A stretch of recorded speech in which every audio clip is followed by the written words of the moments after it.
yu mu yëkkati yow sa jàngat mais aussi côté ab détenu yor yor téléphone bien sûr lan la ci la justice wax. Bon, moi je vais faire une analyse d'ensemble sur tout ce qui s'est passé avec la sortie. Pour les internautes. waaw damay def une analyse d'ensemble sur génn bi ministre bi def par rapport ak Farba Ngom. Le premier point bi may njëkk soulever mooy la rupture qui existe entre le programme de ce gouvernement, le programme surtout judiciaire de ce gouvernement par rapport à la pratique. Parce que diggante bi ñu leen di fal ak tey 2 ans se sont presque écoulés. Et si on fait, parce que l'erreur qu'on fait au Sénégal mooy à chaque fois dañuy fàtte li tax nit ki ñëw au pouvoir. C'est un ensemble nag. Côté droit, côté politique, pénal am na lu tax ñu fal leen, côté politique économique am na tax ñu fal leen, côté politique environnementale am na tax ñu fal leen, ainsi de suite. Mais vu que le sujet aujourd'hui porte sur la politique pénale, dafa am lu xewoon avant que ce gouvernement ne vienne au pouvoir. Lan moo xew?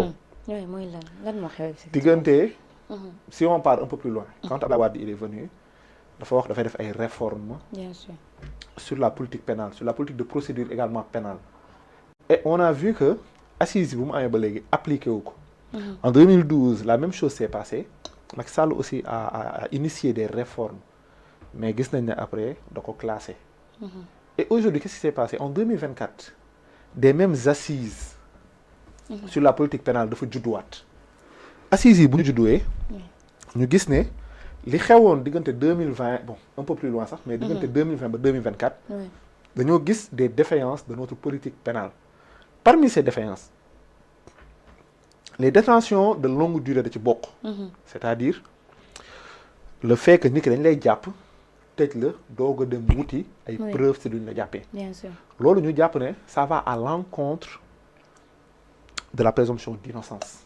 Mooy lan aujourd'hui dans notre système judiciaire, dans notre politique pénale dañuy gis ne dañ lay tëj ba pare doog a dem uti luñ lay toppee. Loolu mooy benn. Bien sûr.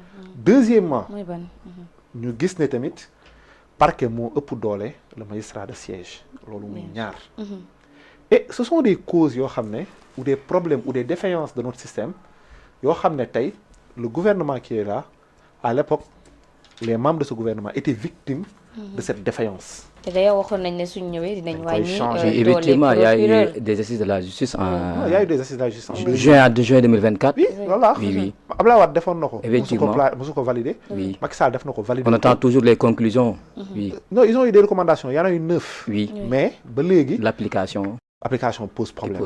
des. Et pourquoi soo xoolee suñuy changer de gouvernement à chaque fois, Ouais. on a des problèmes relatifs à notre politique pénale. C'est la raison pour laquelle à chaque fois quand il y a un changement de régime, coow li day bëri nit yi dañuy dee. Parce que notre système pénal dañuy jàpp ne y a une défaillance. Et qu'est-ce qui se passe aujourd'hui? Lan moo xew exactement? Ces mêmes défaillances Oui. sont appliquées, et c'est ce qui est dommage. Pourquoi? Aujourd'hui, on a vu que ni ñu waxoon dañoo sàcc ñëpp jël nañ leen dencoon leen ñu dawal ba ci biir le magistrat de siège bàyyi leen. relaxé leen pas pour qui mais jox leen seen liberté Bien sûr. provisoire. Ouais. Sous le temps ñu leen di bracelet àtte. wala- Sous bracelet effectivement wala ñu bàyyi le temps ñu lay amul àtte. bracelet, oui. Et ça ñoom dañ ko doon casse ne le mandat de dépôt. Ce système qui est pratique quasi obligatoire Ouais. aller à l'encontre de la présomption d'innocence. On est d'accord avec l'article 139 du Code de procédure pénale. Pénal, oui. Ñu ne ça pose un problème. Et ce qui est dommage, c'est qu'ils utilisent les mêmes procédures qu'ils jugeaient à l'époque caduques ou défaillantes. Et ça pose un problème. Allez-y, oui. Ça, c'est un problème. Mais si on revient sur le cas de Farba Ngom. Bien sûr ñu ñëw ci son cas. suñu Est-ce que ça parce interdit parce que ba léegi si cas bi la Voilà. bokk. Oui, Non, sax si cas bi la effectivement. bokk. Bien sûr. Les procédures. Oui, Effectivement, oui. sont Les biaisées. peut-être, bon, C'est illégitime. les C'est politiques- légal nag. Les politiques ont leur propre agenda. C'est Ça ce que dépend, j'ai ils dit, en s'adaptent. fait. On a une politique pénale. Ils ont leur politique pénale qu'ils jugeaient à l'époque. Oui. Qu'ils jugeaient à l'époque défaillante. non mais problème bi mooy ku ñëw ak la ngay Ce sont les intérêts. la ngay wàññi Mais ak ça, la ngay c'est- maintenir mais c'est ça, ça le c'est problème. vous-même. Yéen a war a jàppale Sénégalais si loolu parce que c'est vous qui êtes journaliste. C'est vous qui maintenez aujourd'hui les thèmes sur lesquels nous devons parler. Bien sûr. Mais je pense que si vous axez votre débat sur ça, ils seront obligés de respecter les recommandations issues des assises de la justice. Parce que sans ces recommandations, à chaque fois, on a ce point. C'est ce qui s'est passé en 2012 et ce qui s'est passé en 2024. Ça se passera quand il Et pour vous confirmer, hier même lors du procès de Karim, Madame le procureur elle l'a affirmé, elle a dit que rien n'a changé, les textes sont là. De 2021 à 2024, ils étaient obligés de punir ces réunions sur la voie publique. Effectivement. Oui. Et c'est la même chose qui se passe. Mais si on revient sur le cas de Farba Ngom, pourquoi je dis qu'il y a un lien? Farba Ngom, dañ ko jiiñ 125 milliards. Je pense aux environs. Ñu jàpp ko instant jugé guñ ko. dañ ko téye. biñ ko téye juge bi àtte jàpp ne mën na am une liberté provisoire. Le procureur qui est sous la tutelle du garde des Sceaux interjeté appel. Et c'est ce qui est dommage, c'est-à-dire le parquet encore une fois, le magistrat de siège. Et ça c'est dommage dans une justice qui se veut libre et indépendante. Donc ñu ne est-ce logique Tahirou Sarr génn moom mu toog? Comment peut-on enfermer quelqu'un et laisser son ombre en liberté? C'est extrêmement contradictoire. Donc il fallait justifier le pourquoi. Et comment justifier le pourquoi? On le justifie de manière politique. Mais comment? La dame était obligée de sortir et mettre quelque chose entre les mains de ses militants. C'est la raison pour laquelle elle est sortie. Donc la sortie elle est plus politique que judiciaire ou pénale. Donc est-ce que Waron a joué aussi rôle beau ou Yassine Fall en tant que ministre de la Justice? Ça dépend. Quand elle est sortie, il y a les répercussions. Et ce que je fustige de sortie, tu vois à la culture, ñun pays où yar lañ nekk, pays où sutura, pays où nëbbanti. Moi j'ai jamais été d'accord sur les débats yoo xam ne wàllu mœurs dañ ko ciy dugal. Parce qu'en 2021 c'est ce qui a propulsé Ousmane Sonko, l'actuel premier ministre. Et aujourd'hui quand on nous dit que les téléphones contiennent des vidéos pour adultes, pour man pas pour man sax, mais dafay violer ñaari principe. Le premier, c'est la dignité humaine, qui est un principe à valeur constitutionnelle protégé par la Constitution, et le respect des données à caractère personnel. C'est-à-dire, effectivement, elle est dans son rôle, peut-être, de dire ce qui se passe dans le milieu carcéral, mais elle n'était pas obligée de mettre sur la table des choses qui pouvaient affecter la dignité humaine et qui pouvaient peut-être violer les données à caractère personnel. Ça, c'est déjà un problème. Donc la sortie elle est plus politique que juridique. Autre chose, effectivement, le règlement intérieur doit être fustigé. La preuve, sur le code pénal dans son article 127, et là il y a une nuance. Qui jàppale ñu dugal téléphone bi kooku la ñu war a topp. Qui dugal téléphone qui jàppale ñu dugal téléphone kooku mooy un problème. Soo liree article bi, c'est ce que prévoit l'article. Donc ki mu ko jox. Alors j'ai pas vu nag ki mu ko jox. L'article 135 du décret numéro 2001-362 du 4 mai 2001 relatif aux procédures d'exécution et de ménagement des sanctions pénales. Moi je parle de l'article 127 du code pénal. Du code pénal, d'accord. Du code pénal, pas de ce décret. Le code pénal dit que ni ki ko dugal moom day am ay sanctions. C'est la raison pour laquelle il est dans son deuxième retour de parquet. Il est dans son deuxième recours de parquet. Bien sûr.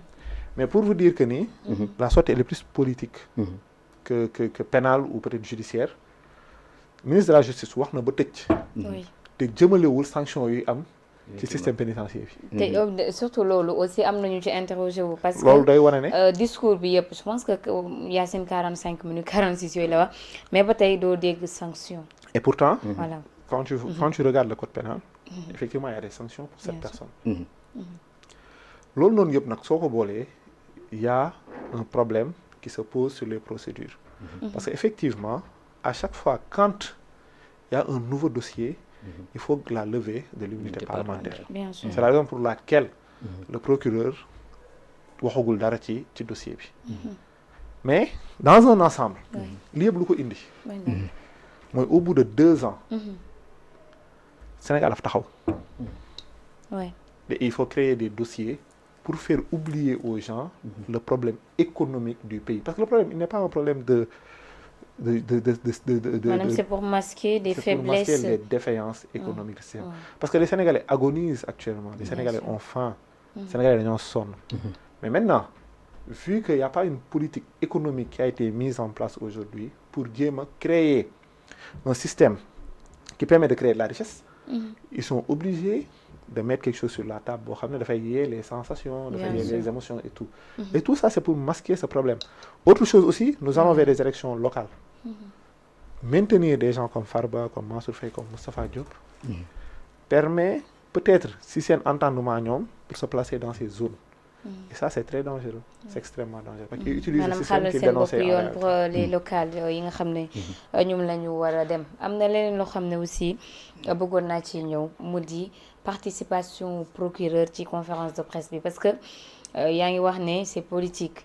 Amna aussi ku génn mu di Bachir Fofana néna conditionnel d'ailleurs la utiliser aussi bar nañu koy wax mu di néna procureur général ak procureur parquet financier dañu décliner appel bi invitation bu Yacine Fall donc il était obligé mom mu dem defal ko bopam mais fi ndax waruñu won xaar plutôt directeur bu Rebeuss mu génn bu pavillon spécial mu génn def déclaration que mom Yacine Fall.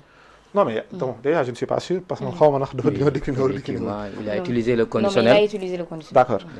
Mais bon, il ne faut pas oublier aussi que Yacine Fall, le ministre de la Justice, c'est-à-dire tous les établissements pénitentiaires, ils sont sous sa tutelle. Effectivement. Donc, mais le problème, moi, c'est-à-dire il faudrait qu'elle respecte du moins aussi certains principes à caractère constitutionnel ou certains principes protégés par les principes fondamentaux reconnus par les lois de la République.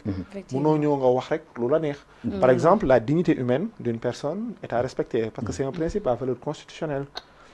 Les données à caractère personnel aussi, il faut les respecter parce que la Constitution prévoit ce respect-là et aussi des lois prévoient, la loi de 2008 aussi prévoit ce respect-là. Donc aujourd'hui, si c'est pour charger Farba, je pense que ça s'est retourné contre elle. Mom Yacine. Moi, je pense que ça s'est retourné contre elle. Dans la mesure où ce qui intéresse les Sénégalais, ce n'est pas les 2 téléphones que détiennent Farba. Ce n'est pas ce qui se trouve dans les 2 téléphones que détiennent Farba. Ce qui intéresse les Sénégalais, c'est comment faire pour sortir de cette misère économique. Et par conséquent, ce sont les 125 milliards. Mais aussi, les 125 milliards, vu que effectivement, maintenant c'est 37 milliards. Non, il est toujours sous mandat de dépôt par rapport aux 135 milliards. Mais, après, oui, mais effectivement, ce qui intéresse les Sénégalais, ce n'est pas les 2 téléphones. C'est si effectivement il y a eu des blanchiments, des détournements qui sont relatifs aux 125 milliards dont on parle. C'est ça qui intéresse les Sénégalais.